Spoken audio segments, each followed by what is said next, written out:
Good morning, Spartans. I'm Alexis Gordon. And I'm Harshikata. And on today's episode, we had Ashlyn and Jordan talk to students around campus about the history and significance of the upcoming Sadie Hawkins dance. And we had Bristol talk to 12th grader Esteban Salas about the new logo on the GCA lunch basketball courts. All of these stories on this episode of the GCA Spartan News.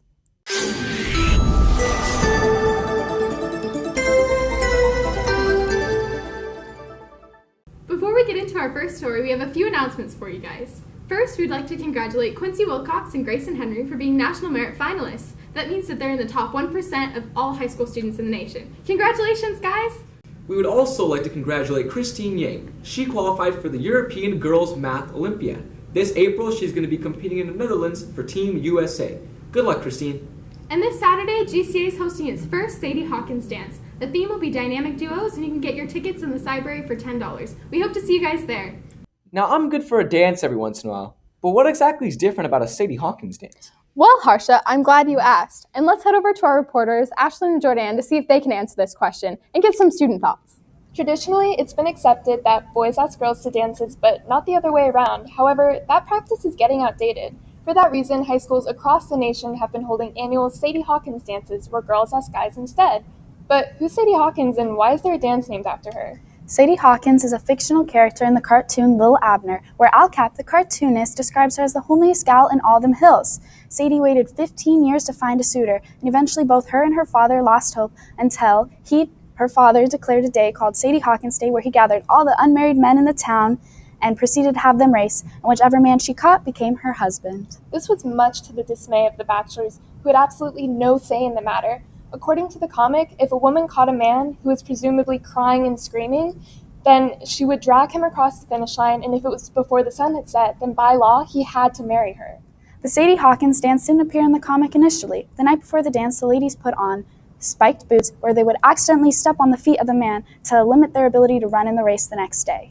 Today, however, the Sadie Hawkins experience is no longer miserable for guys, but rather an act of female empowerment for the girls, since now the boys, for a change, have to wait and wonder if they'll be asked to a dance. Let's see what GCA students have to say about this.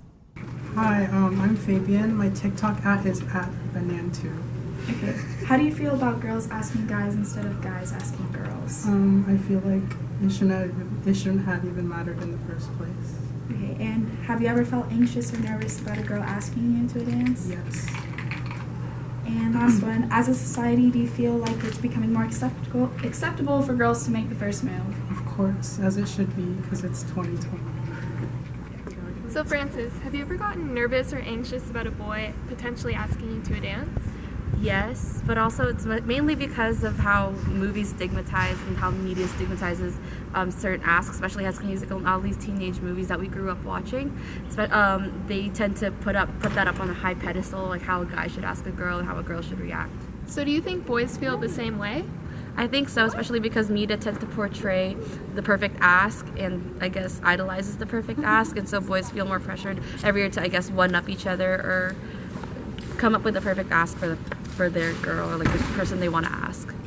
For our next story today, we had Bristol Turner interview Esteban Salas about his project on the GCA lunch basketball court. Let's go check that out. I'm sure a lot of you are wondering what's under this tarp, and we're here to interview Esteban Salas to see what this project is all about. Hi, my name is Esteban Salas. So why did you choose to paint the logo? Well, I was looking around for some Eagle Scout projects so that I can hopefully get my Eagle Scout rank in Boy Scouts, and I came across this project from the PTO. They knew that I was looking, and so they asked me if I wanted to do it for them, and I said sure. What is the importance of giving back to your school, and how will you carry this experience into your future? GCA in general has just meant like a lot for me over the years. I've been here ever since 7th grade. I love the school. It's really great, and I know that we just moved. Not just moved, it was 3 years ago, but I wanted to, kind of give back into kind of making this our like home, and so I wanted to help in remodeling and kind of leaving my mark so that other people can enjoy it later. Why did you choose to do your Eagle Scout project in a school setting? I wanted to do something that meant something to me, like meant a lot to me, and like I said, this school just means a lot. It's impacting my career, and it's kind of it's led me to become the person I am, and so I wanted to give back to this school. It's always great to see our Spartans giving back to our school in such creative ways. Well, that's all the time we have for this episode. Thank you all for watching. And we will see you in the next episode of Spartan News. Cheers.